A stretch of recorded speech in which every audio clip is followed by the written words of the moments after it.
Just give it a few more seconds.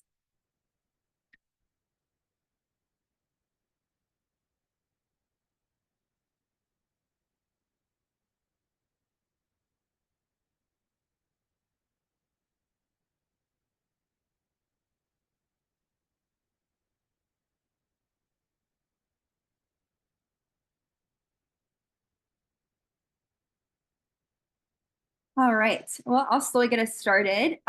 Welcome everyone to the first webinar in our series, From Planning to Implementation, Overcoming Challenges in Local Climate Action. My name's Olivia. I use she, her pronouns, and I'm the network manager at Climate Caucus, and I'll be your facilitator for today. And I'm thrilled to have you all join us for a discussion on overcoming social barriers and for you to hear from our three amazing speakers today. Before we begin, I'd like to acknowledge that I'm hosting this webinar from the traditional and unceded territory of the Musqueam, Squamish, and Tsleil-Waututh Nations, also known as Vancouver. And I invite you to also introduce yourself and where you're calling from in the chat as well. And as we gather and discuss climate action today, it's important to recognize that Indigenous peoples have been stewards of this land for thousands of years. Their knowledge and relationship with this land offer invaluable insights into sustainable practices and resilience in the face of climate challenges. So I'm grateful to the opportunity to work, learn, and gather on these land and acknowledge the ongoing leadership of Indigenous peoples. And I'm also just gonna take a quick moment to highlight a link that I'm gonna share in the chat with everyone in a few minutes, which is the Support Grassy Narrows webpage. Earlier in September, Grassy Narrows members led a rally in Toronto demanding action on mercury poisoning in Grassy Narrows First Nations. An issue that has been ongoing for over 50 years. And so their webpage link that I'm going to include in the chat includes a newsletter, recent articles, and ways to take action. And as today is October 7th, I did also want to take a moment and acknowledge the ongoing violence and oppression taking place in Gaza. This is a quote I'm going to just read from Tamarack's recent statement on the escalating violence by Israel in Lebanon and Palestine. There is no peace without justice. There is no climate justice without human rights. This crisis reminds us that climate justice and human rights are inseparable. Both demand that every person, no matter where they live, is afforded dignity, safety, and the chance to thrive. So I'll also share a link to that statement in the chat as well. To set the stage for the series, I just want to highlight some key findings from a recent report by FCM, ICLEI Canada, and the University of Waterloo. The report shows that while 63% of surveyed municipalities have climate plans, only 16% have made significant progress towards meeting their climate emissions targets. So there's clearly a significant gap between those with local climate target plans and those making progress towards them. So for today, the first webinar of this series, we're going to be exploring social barriers and focus the discussion on effectively engaging communities. So for today's agenda, we're going to start off with three presentations. So first we'll hear from Yas Hassan. Yas is an associate director and part of Tamarack's Skills for Change team. They are dedicated to community development and engagement and prioritizing ethical co-creation and collaboration. So Yas will speak on the importance of engaging marginalized populations and providing tools for equitable engagement. Next, we will hear from Amber Bennett, who is the Executive Director of ReClimate and is one of Canada's top climate communication strategists and capacity builders. In this role, she helps lead a national team to deliver research, resources, training, and strategy. So she'll be sharing some tools and strategies on climate communications. And finally, we will hear from Denise Withers, who is a communications consultant. By combining storytelling and design thinking, Denise helped the District of Sook develop and launch its innovative climate plan. She will talk about the role narrative played in the success of the plan and provide insights into the art of weaving compelling stories that resonate with diverse communities and fostering a shared commitment to climate action. So each presentation is going to be about 10 minutes, and then we'll have time for questions. So please feel free to add any questions you have in that Q&A box down below. And if you have any issues with that, just let us know in the chat. So with that, I would like to stop talking now, and I would love to pass it over to our first speaker, Yas.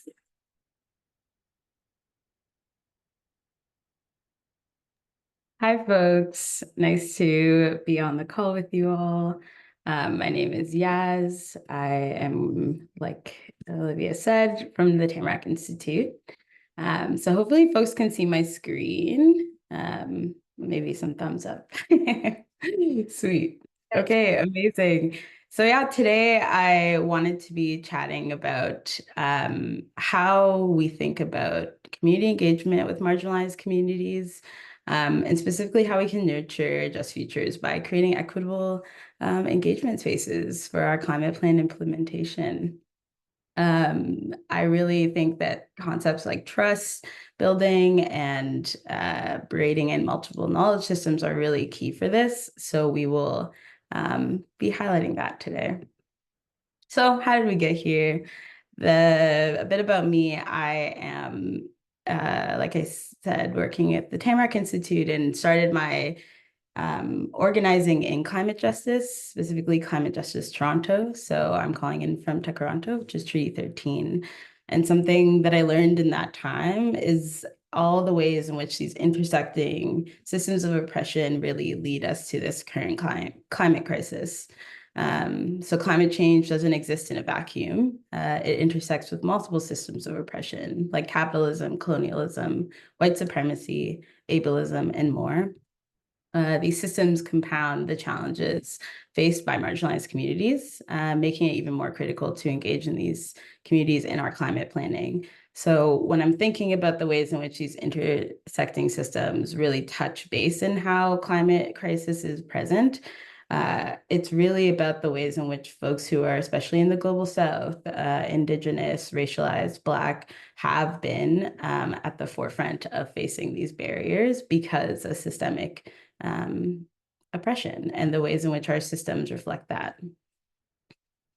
But that's a lot, right? So how do we address this in our climate work? It may feel overwhelming to address these intersecting systems in our climate work, but I think adopting inclusive strategies, we can bring and weave these solutions that respect the knowledge and lived experiences of marginalized communities. So this leads us to the concept of braiding knowledges that I mentioned earlier. And I was really lucky to be introduced to this concept by our director who's on the call, Laura Schnurr, who really started thinking about similarly to how climate organizations are adopting this understanding that you highlighted, Olivia, at the top, that the climate movement is an umbrella for many intersecting movements like migrant justice, racial justice, disability justice, and gender justice. When we think about how we're informing this space, we have to think about whose knowledge is informing it. And so the braiding knowledges concept is a metaphor that is about braiding and bridging and weaving knowledge systems that help us understand how different ways of knowing can come together without losing the integrity. So if we imagine a braid, each strand represents a different knowledge system. So Indigenous knowledge, Western science, and respect. The tension holding them together is what allows them to address issues of mutual concern, right? And so I think when we're thinking about how these systems are interacting with the folks that we're working with, we have to think a bit more holistically. So integrating multiple knowledge systems, this metaphor kind of reminds me of the fact that all knowledge systems are valuable. And when we braid them together, we ensure that no voice is left out. Climate solutions become stronger and more effective when rooted in diverse ways of knowing and led by those folks. So the way I'm thinking about this is collective care is the North Star and trust is the foundation. And when I say it is informed by many communities and knowledge keepers before me. So when we think about collective care, a really great concept from Leah Lashmi's book, Care Work, is care webs. And this concept is a guide towards collective access and care. So just like that braid metaphor earlier about braiding knowledges, a care web is created by many interconnected peoples who share the responsibility of care. So in our climate work, at least in my experience, this is such a foundational element of relation that sometimes gets muddled because of the urgency of the things that we are trying to address. But I think when we're thinking about how to engage with each other and build trust, we have to start with care as a foundational place. So trust is the foundation. And when we think about that, again, connecting it to that North Star, building trust and care in these spaces allow folks to feel heard and respected and at the forefront of this work. And it forms a foundational of meaningful climate engagement. So a concept that we like to talk about at Tamarack are the 5 ways of trust. And this comes out of Stephen Covey's Speed of Trust. And so I'll highlight these. The first is self-trust. So it deals with the confidence we have in ourselves and our ability to set and achieve goals, to keep commitments, to walk our talk, also with our ability to trust others, right? And then we have that relational trust. So that's more about how we establish and increase trust with others. So that interpersonal connection. Then we have the organizational trust, which deals more with how leaders can generate trust in different organizations. So thinking about the ways in which that shows up in our collective movements as leaders. Societal trust is about creating value for others in our society at large. So again, knowing the histories where folks have been discriminated or not able to access the same social determinants of health, how does that impact how these communities trust society, trust our organizations to be moving this forward? Then we have market trust, which reflects the trust that customers, investors, and others in the marketplace trust have in our organization. So when we think about these 5 ways of trust, again, thinking about the ways in which folks are able to connect this back to how we are showing up in community space, I think it's important to think about how trust breaks down. So again, this might seem pretty simple, but oftentimes we're building relationships and we're feeling really good. And then something happens, a crack happens. And often this happens because we are not fulfilling our commitments or others aren't doing the same. We blame each other for the wrongdoing, right? Pointing the finger. And there's an inability to constructively confront these issues. There's many other reasons why trust might break down, but these are some 4 core that we like to think about it through. And then when we're thinking about in that concept of trust building, it comes with that element of relational capacity. So when we're thinking about that, sincerity is at the forefront. So assessing that you're honest and that what you say has meaning and you can be believed and taken seriously, your actions align with your words, right? Making sure the promises that we are making are things that we actually have the capacity to do. There's also reliability. So assessing that you meet the commitments you make and that you keep your promises. Competence, assessing that you have the ability to do what you are doing or purpose to do so. The other person believes that you have the requisite capacity, skill, knowledge, and resources. And then again, that foundational piece, which is care, assessing that you have the other person's interests in mind as well as your own.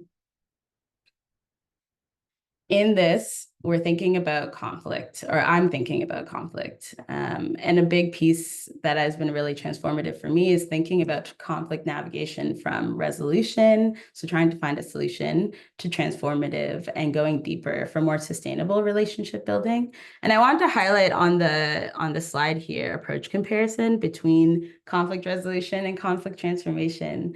It's something that I've been really entrenched in recently in how I'm doing relational work. And the key here is that with conflict resolution, we think that conflict is bad. But with conflict transformation, we want to be moving to that place where conflict is a generative place of learning and reflection, and that we can enter with curiosity and try to sustain a deeper approach to resolving or moving through it. You can get a bit more context around conflict transformation through the link. This is adopted from the Little Book of Conflict Transformation by John Paul Reedich. And I really, really recommend folks diving into it. It's helpful for me. And then tools for building trust. So engagement strategies, right? We're thinking about the questions we're asking when we're approaching community, when we're integrating and collaborating with them. And the biggest thing here, again, is checking in and checking out of those conversations. So framing your questions with that care, right? Making sure that the other person on the other side knows that you want to be present and relating to them and are invested in how they're doing. Asking them why it's important they're here today and asking yourself the same, meeting with a purpose, meeting with intention. What will it get to take the change we want? I think that's a really beautiful framing question as you're building relationship with folks.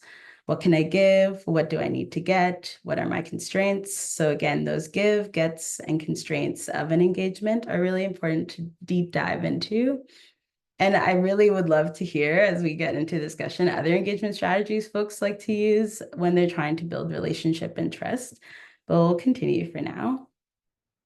So how can we move away from extractive practices and engaging, right? I think that's a huge thing that we've been thinking about at Tamarack is authentic engagement and finding ethical and equitable practices for this work.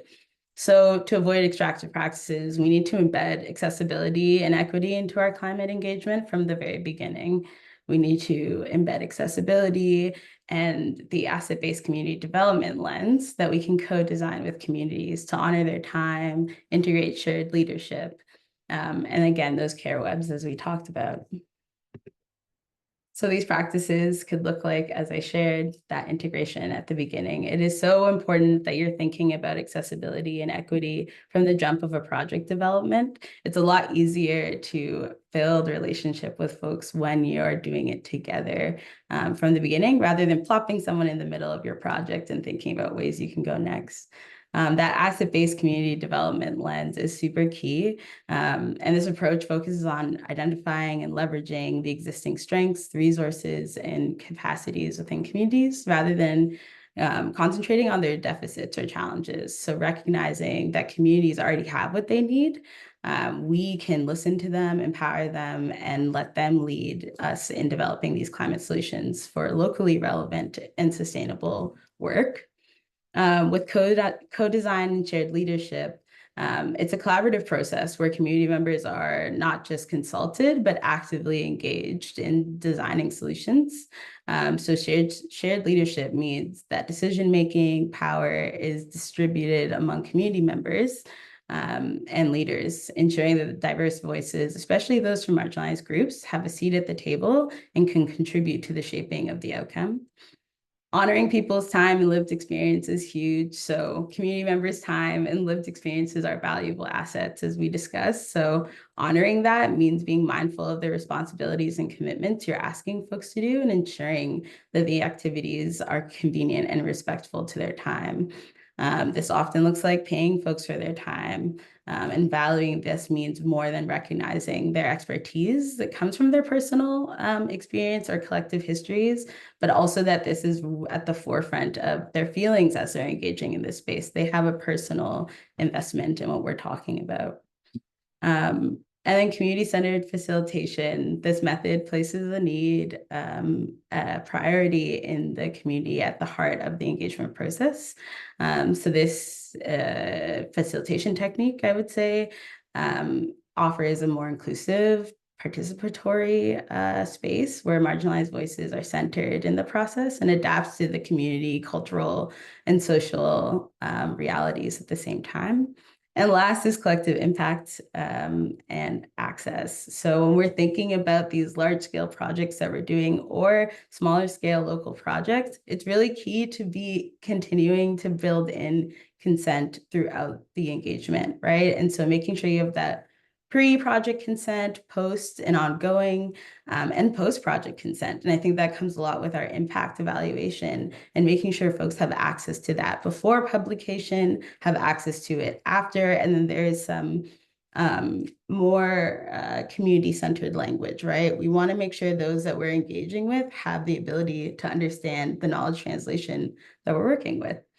So that is the end of what I wanted to share with you folks today. There's a lot there, but I would love to pack more of these questions into the chat and get into it more. But I'll pass it back over to you, Olivia. Great. Thank you so much. Yes, I think we could have a whole webinar series just on the work that you do. So thank you so much for joining to share that valuable insights on creating these equitable engagement spaces. I really appreciate it. I would now like to pass it over to Amber Bennett, the Executive Director of ReClimate, to talk about some tools for climate communications. Thanks, Amber. Thanks, Olivia. Thanks, Yaz. I will share my screen. All right. So everybody can see that? We're good? Yeah, awesome. Okay. So thank you. For those of you who are not familiar with Reclimate, we are a Center for Climate Change Communications and Engagement based at Carleton University. And the work that we focus on is people. So there's quite a few organizations out there that are looking at the technology, folks that are looking at policy, and really, myself and the team of colleagues that I work with, we're looking more at the social science, we're looking at communications, and we're looking at how do we not only develop out policy and develop out technology, but really how are we actively engaging people? How are we helping to bring and involve citizens and people in this conversation? And so that kind of informed support, or the informed support for action, that people understand what it is that is being expected of them and their place within it. That is what we call a social mandate. And it's the space from which organizations and governments and entities, that's the space that they need in order to do the work that many of you who are on this call are trying to move forward in your organizations. So all of this conversation and the plans that people have are happening within a broader cultural context. And so I think it's really helpful just to kind of take a look at where is that conversation right now, and where are Canadians at. So it doesn't really matter if these are your elected officials, or they're the leadership within your organization, employees, the community leaders that you're working with. We're all kind of embedded within this larger conversation around climate and climate action, and where we're going, and who's going to get us there, and what is it going to look like when we get through the energy transition. So every year, Reclimate, we take a look across a number of different research, public, surveys and polls. I think last year we looked at 100, and then we roll them up and we take a look at the themes. And so in terms of like where is public opinion and belief and attitudes at the moment, what we see is kind of this consistent and overwhelming support for the growth of renewable power and clean energy. So that's good news. We also see at the same time an increase in belief that oil and gas are important to the Canadian economy. So in many ways, and it looks a little bit different depending on where you are in the country, we have these kind of split visions around where is Canada going and how quickly are we going to get there in terms of the energy transition. We also see a decline in priority for climate action, and I have a couple of slides that'll take a look at that. We also have a decline in support for policies that are perceived to increase cost. So this kind of larger narrative around inflation and cost of living and the housing crisis, this is one of the most defining influences on how people are making sense of the urgency around climate action and our need to address it and invest in it. We also see a continued and consistent relationship between the natural disasters and the extreme weather that people are witnessing in their daily lives and in their communities, and a connection to climate change. The one piece that's being kind of left off the table, and it's important, and I'll talk a little bit about this, is what is the cause of climate change? So we still don't really have a strong literacy around what is causing climate change. So burning oil and gas, burning fossil fuels is what causes climate change. That's driving the extreme weather. So on the one hand, we have this like strong connection between extreme weather and climate change. What we need to do as communicators is to put on the cause of climate change, which then helps people to make sense of, why are you talking to me about moving to clean energy? Why are you talking to me about renewables? Why are you talking to me about these other kinds of solutions? And it's because we're addressing the root cause. And then, no surprise to anybody on this call, we also see a gap between the general support for climate action and specific actions. So where things are often falling apart, your comms people or people might say, oh yeah, well, we've got lots of support. We've got high levels of concern. But what we see consistently is that breaks down when we get down to specific policies, whether it's, building out a renewable battery storage facility, or whether it's a building code change or something like that. So this is just kind of reinforcing the point that I mentioned earlier. So all of a sudden in December, we saw the cost of living and inflation come on to the top priorities for Canadians. And so this is dwarfing the priority that climate used to hold. So you would ask people and they'd be like, yeah, climate action. It's in the, it was in this bucket of, the top three issues that people wanted action on. And now you see that fall off it's kind of bottoming out in the priority as people are beginning to, in real ways, struggle in their daily lives. What we also see in Canada is a political divide. So, the degree to which climate is considered a crisis and that we need to act on it urgently really differs depending on where you fall politically. So you can see that for Liberals and people who are NDP supporters, the issue of climate is twice as important as it might be for Conservative supporters. So that kind of polarization, and you'll see that also in political discourse and how people are talking about it. Equally, even how we make sense of climate change, and again, going back to that kind of the relationship between extreme weather or wildfires to climate change differs depending on your political values. One of the things that I would draw your attention to, and we have a couple of webinars coming up later this month, is not all Canadians relate to this in the same way. And so depending on kind of your values and your worldview and your sense of identity, you're going to relate and engage with climate change in different ways. What I think is interesting here is that people who we tend to, associate with climate action or support, the progressive activists, sitting right beside them are this kind of new group that we've identified as civic nationals. So these are folks who have more conservative values, who have more conservative social values, but they're just as concerned. So they will state, that their level of concern about climate change is similar. They'll also talk about their willingness to be involved as equally, they're equally as open to being involved in climate programming. But we tend not to talk to those people, or the way that we're talking to them isn't resonating.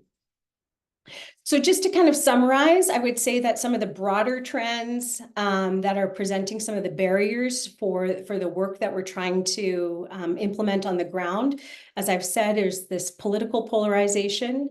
I think the other piece here is around murky solution pathways. So and I kind of addressed this, but for the most part, most Canadians still don't fully understand that burning fossil fuels causes climate change, or they don't understand the solutions and the pathways that we're recommending, both for themselves individually, like at a household level or at a community level. So not understanding where we're going and what that's going to look like when we get there is one of the barriers kind of driving disengagement. The other piece here is a lack of compelling messengers. I've highlighted this. So there are large groups of people who we're not currently reaching in the work that we're doing. They're not progressive activists. They don't see themselves as environmentalists. They're not connected to an environmental organization per se. And those messengers are not really well trusted on issues like affordability or jobs or safety or health, or some of those other kind of priorities for those different segments. Another one, and it's probably no surprise to anybody here, but misinformation and disinformation, we're seeing kind of an increase in levels of that, and also just active and organized campaigns to open up channels with Canadians to really have a long-term conversation. And so that might look like, confusion or uncertainty, solution skepticism. It very rarely, and it doesn't have to look like even downright conspiracy theories.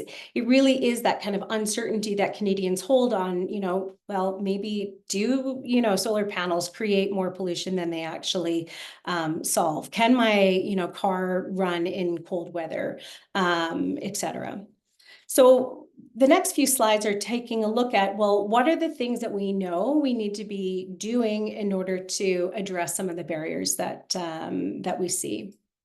And so this is kind of a very high level, and Yaz actually touched on a number of things.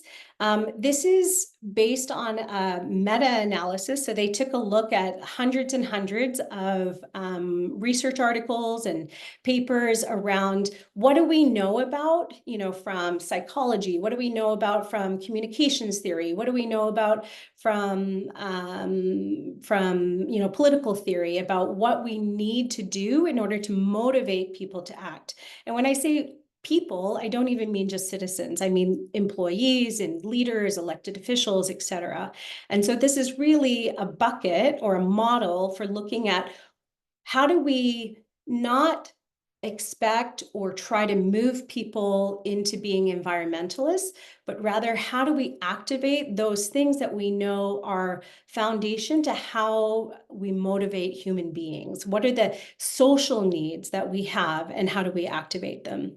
So one of the core principles here is around belonging. So people are motivated and want to belong. So when people feel like not represented or not seen in the stories or in the photos or any of those things, it creates a sense of like, oh, well, that's other people and other people belong there, but I don't.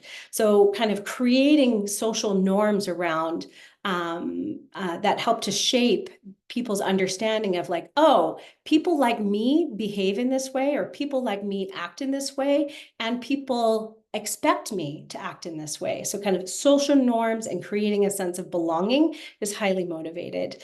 Yaz talked about this around understanding. People have a fundamental need to understand. And the most powerful, and some of the most powerful ways to do that is to invite people in to create shared meaning, to co-construct meaning together. So these are kind of dialogues, conversations that allow people to not only to share, but also to be heard and to be listened to. The other piece here, and I feel like this is kind of increasingly a problem, is people want a sense of control. So as extreme weather becomes more dramatic, and as we see shifts in you know, the broader kind of affordability and inflation, et cetera, what people really want is a sense of control. And in order to have control, they need to feel competent and they need effective choices. They need something that they can do to give them a sense of agency. So it's not just enough to go out and educate people. We also need to give them choices, and we need to give them things that they can do that give them a sense of control and agency. The other piece is around self-enhancement. So people want to be seen to be a good person, and they also want to enhance themselves. So this might look like, you know, programming for, you know, if it's an internal to your organization, this might look like training programs. It may look like, you know, having a broader diversity of subject matter experts, so that people can see that their expertise is being valued, and that it is of value, and that there's a sense of enhancement that the more I do this, the you know the better, you know, the more I'm seen as to be a good person. The flip side of this is kind of the shame and the blame and this idea that people feel like I'm a bad person if I'm not behaving in this way. And so the final one here is in trust, and Yaz spoke a lot about this, but people want to trust others and they want to be trusted by others. So what I would say is that these 5 principles, when you're building out programming, whether it's internally in your organization or if it's citizen-based programming, you need to be developing approaches, and you need to be considering these five principles when you're developing out your communications. And the next couple of slides are just like my top hits around things that you absolutely need to be thinking about when you're developing your communications. So one, we do know that education alone increases support, but you need to be including that that third part of the narrative triangle, right? So we have the extreme weather, which is where most Canadians are at right now. We know that they understand it's being caused by climate change, but we need to add in that third piece of the pie, which is climate change is being caused by burning oil and gas. And then that helps to make sense of like, why are we moving to clean energy? Why are we talking about infrastructure changes and building code changes? Next is we need to make it human. So fun tip, if you put a face in a photo, it increases engagement in that photo, click-through rate, et cetera, by 50%. So we need to move away from being concepts and graphs and charts and, kind of theoretical ideas. And we need to talk about people, and we need to talk about people in their community. Next is we need to make it visual. So a lot of what we're doing is we have like a lot of written materials, but the visual language of climate change. So ensuring that you have photos and videos that are embedded and representative of your community and of the people in your community. It's much more powerful, and it activates different kinds of parts of our brain to create a sense of understanding. And then I have 2 more slides. So the other part here is focus on the now, not the future. So we spend a lot of time talking about 2030 or 2050 and about targets like way into the future, but we need to be bringing that back. And we're looking at scales of like 3 years, 5 years, things that make sense and are meaningful to people in their daily lives right now. And then finally, we need to support a range of voices. We need a much broader diversity of people talking about this, not just elected officials and not just environmentalists, subject matter experts. When you ask people like, who's your trusted spokesperson or who's a trusted messenger for you, healthcare professionals, doctors always top the list. You have scientists also top the list, and just plain subject matter experts, people who are nonpartisan, who have a sense of authority or knowledge. They're knowledgeable about this because this is what they do in their daily lives. This is your engineer who's like looking at stormwater infrastructure, or it might be a wildfire fighter. So those are the kinds of, I would say, that my top list of the things that you need to be thinking about when you're building out programs to address those kind of bigger barriers, and then also the tips around things that you must, that you need to ensure when you're looking at good comms. I've put in another couple of slides in there, but I'll leave you to find those after the webinar. Great. Thank you so much, Amber. It was really helpful to first hear that overview of the current conditions. And thanks so much about talking about all those strategies and tips. I always learn something new when I hear from the Reclimate team. So thank you so much for joining and for that. Great. Yeah, I'd now like to pass it over to Denise Withers to highlight a really great case study. As I mentioned, Denise worked with the District of Sook on their climate plan. So over to you now, Denise. That's great. Thanks so much, Olivia. And I love actually going last in this case because it's a chance for me to take all of the concepts and all of the ideas and everything that's just been talked about and really bring it to life with a project that I worked on a couple of years ago. So very specifically, we're going to talk about how we can use stories to do a lot of this work and to overcome barriers. And that's really the work that I've been doing throughout my career. So just to set the stage a little bit, we did this project. I'm on Vancouver Island, and I'll tell you a bit about Sook in a second. We did this project during COVID. So if you can picture it, everybody is stuck at home, feeling isolated and disconnected. And we decided that we're going to engage them in the biggest challenge of our lifetime, climate action. So I'm going to tell you a little bit about how that went. And I'm just going to share my screen here. Everybody got that? So just a little bit about Sook.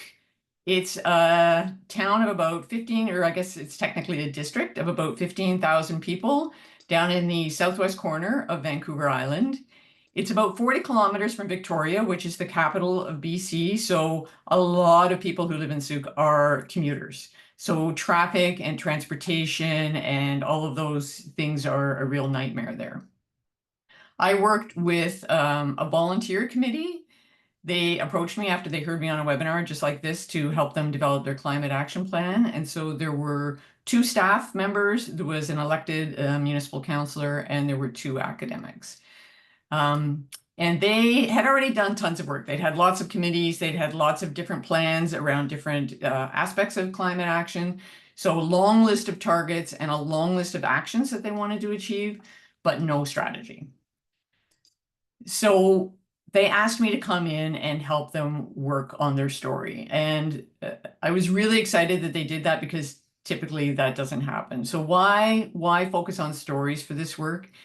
The bottom line is, and this is something that I've learned over 40 years of doing this work as a filmmaker, as a communications consultant, as a leadership coach, stories control everything that we think, say, and do.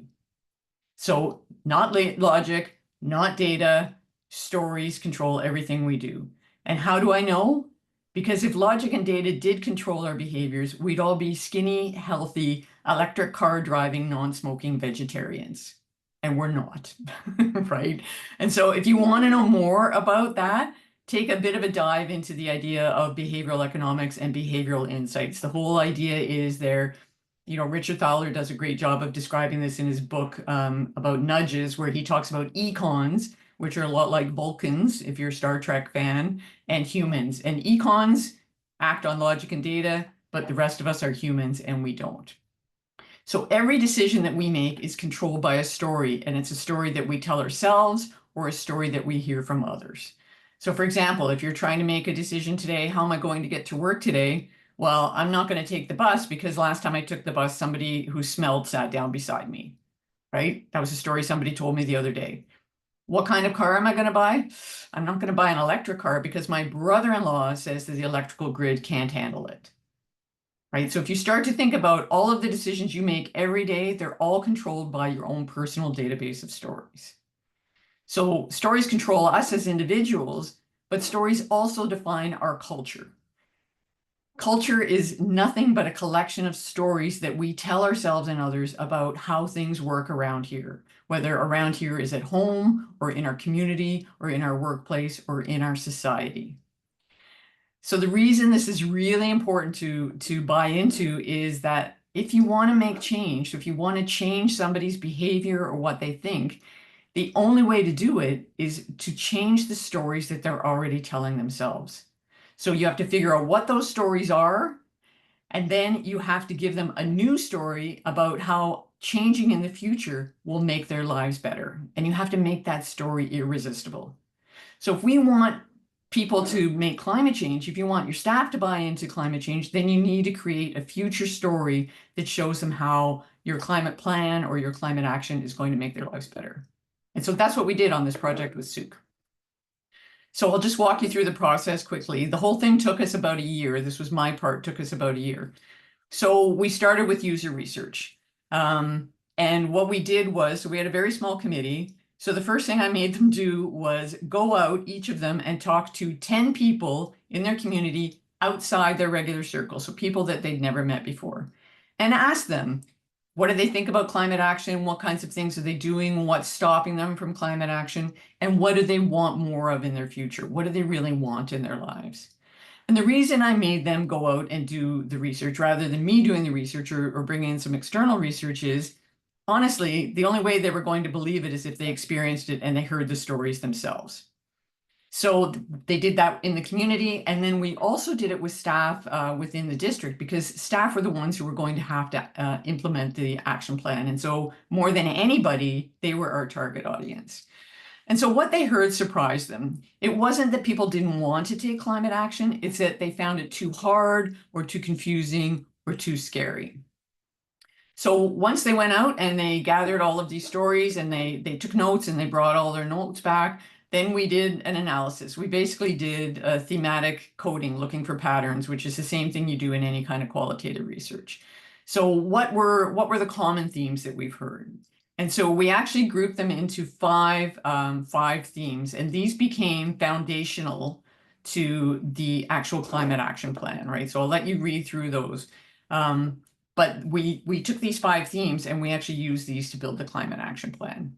And then the final piece that we did before we got into the story was we went back and we looked at very specifically things that people had identified that they wanted more of. So for example, you live in Suzuki because you want more time in the outdoors, you want more time with your family, you want to live in a small community, you want to save money, you want to stop commuting, all of these kinds of things bubbled up.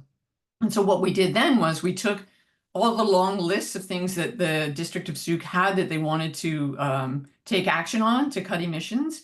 And then we looked at all the long list of things that people told us they wanted. And we basically just, looked for where's the intersection, kind of like a Venn diagram. And those things, those are all co-benefits of taking climate action. And we use those co-benefits to actually as design criteria for the plan. So for example, if people want to, stop commuting so much, well, then maybe if we invest in building co-working spaces right in town, they'll stop commuting, they'll save money, they'll get to spend more time in the community, and oh, by the way, we'll cut emissions.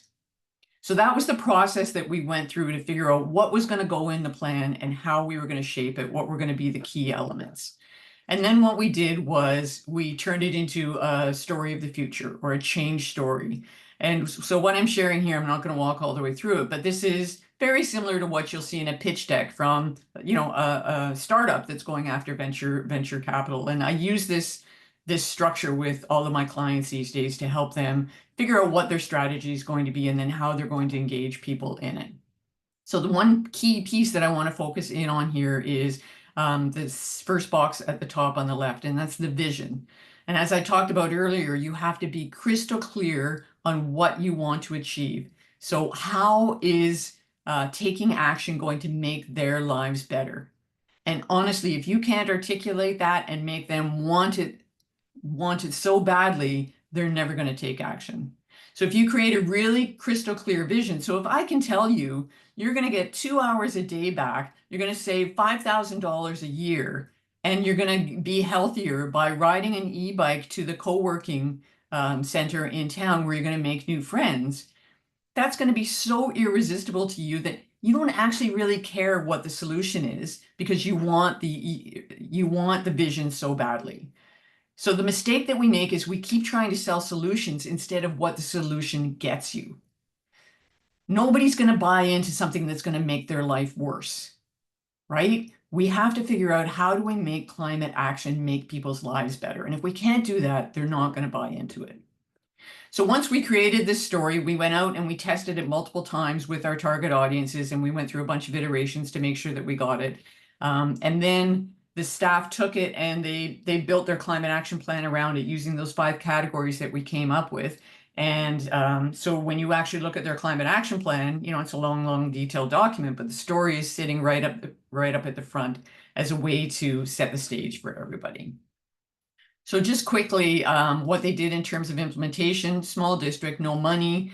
So they did things like, community events, graphic recordings, creating murals, creating videos, collaborations with the social sector, and they built it into staff work plans. And so a lot of things that we heard Yaz and Amber talk about in terms of how do you give people control over their work and how do you bring them into the process, those were a lot of things that the staff did to engage people in the process. And then I'll just talk quickly about, I reconnected with the team this year when we did a presentation on the project for the Climate Caucus.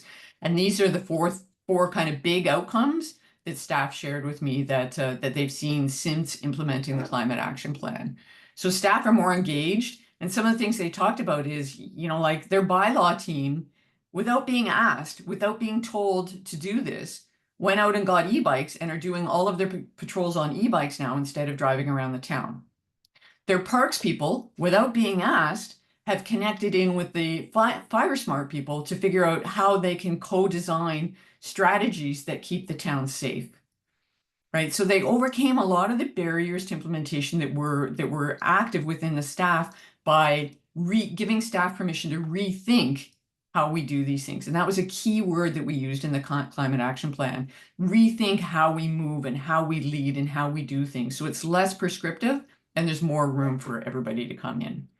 And then the bottom line is they've already cut emissions just within the first couple of years because people could see themselves in the story and they wanted to belong to the group that was creating solutions.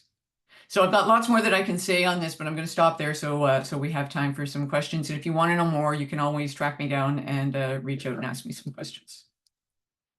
Great. Thank you, Denise, for highlighting how storytelling can clearly be a transformative tool in climate communications with communities. So it's been one of my more favorite municipal case studies I've heard recently. So thanks for sharing on that again.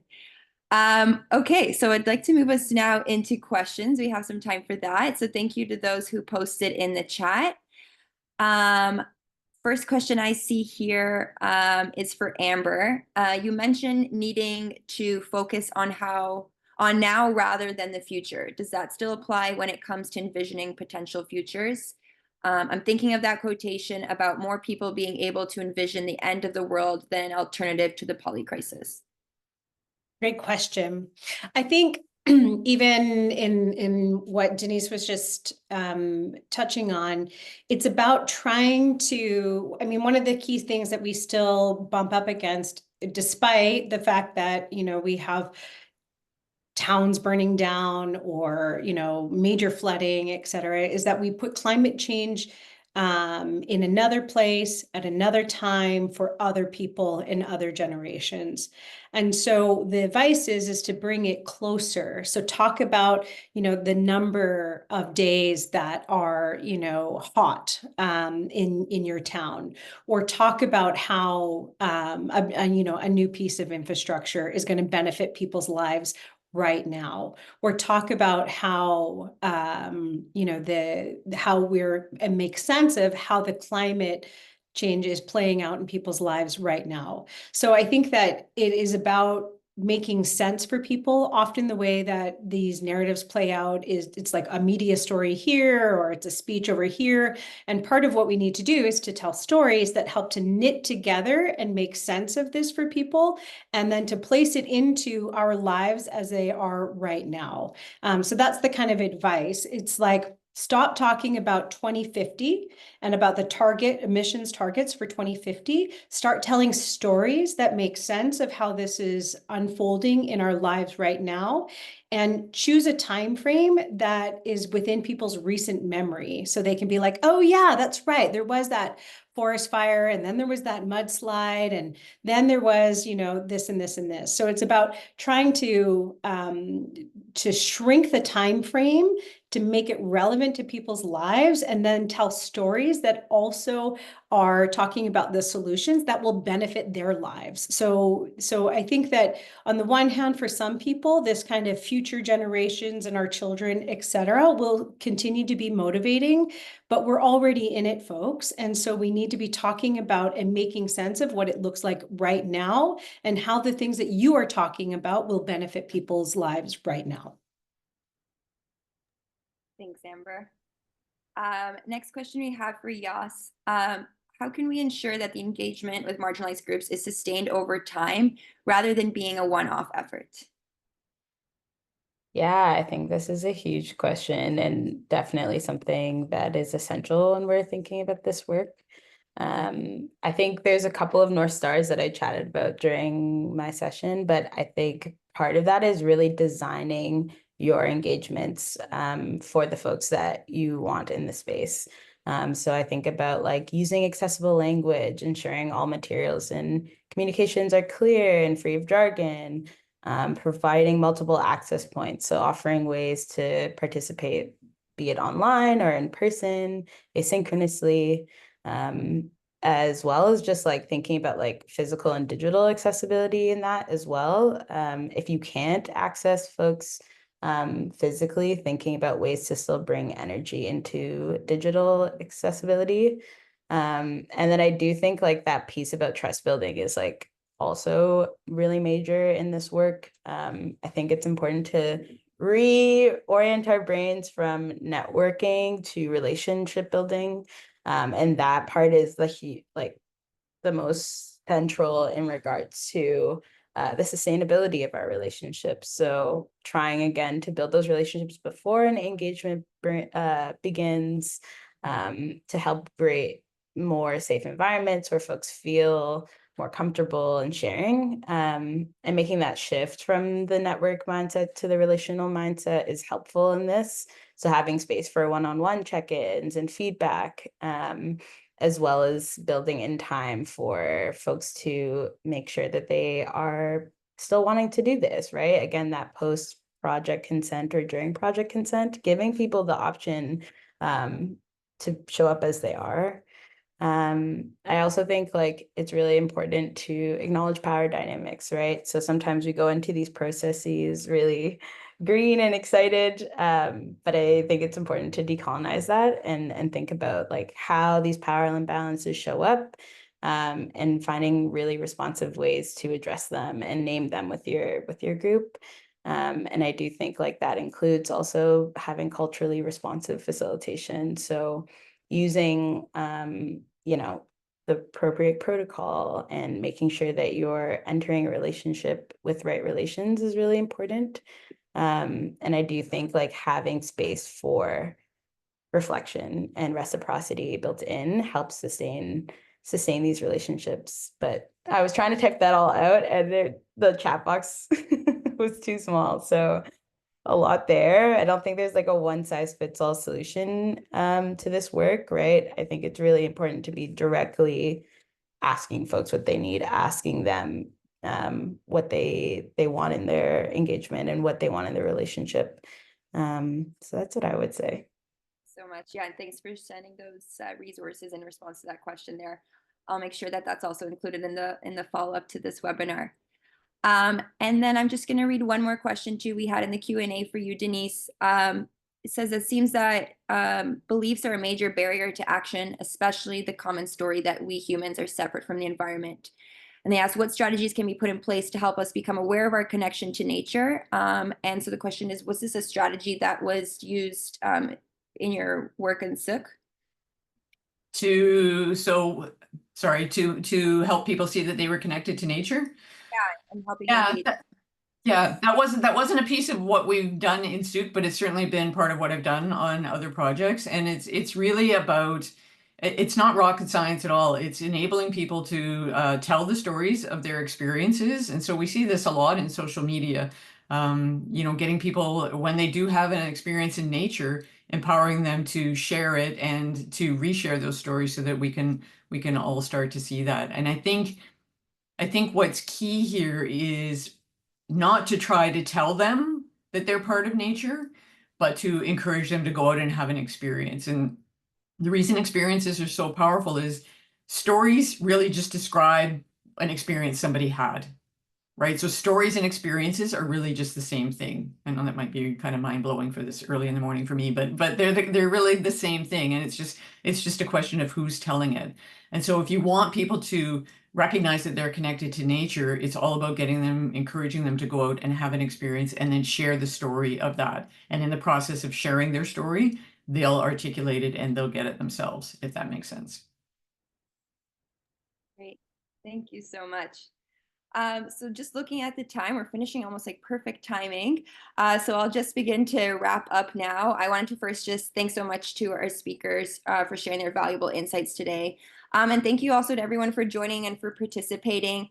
This is just the beginning of our webinar series, again, co-hosted by Climate Reality Project Canada, the Clean Air Partnership, and the Tamarack Institute. And I apologize for not mentioning that at the start of the call. So thanks so much also to my amazing co-hosts. And our next call next month in November is going to be on technical challenges. So we will send out a recording of today's webinar, and I'll also reach out to the speakers to see if you'd be able to share your slides and any resources that you mentioned.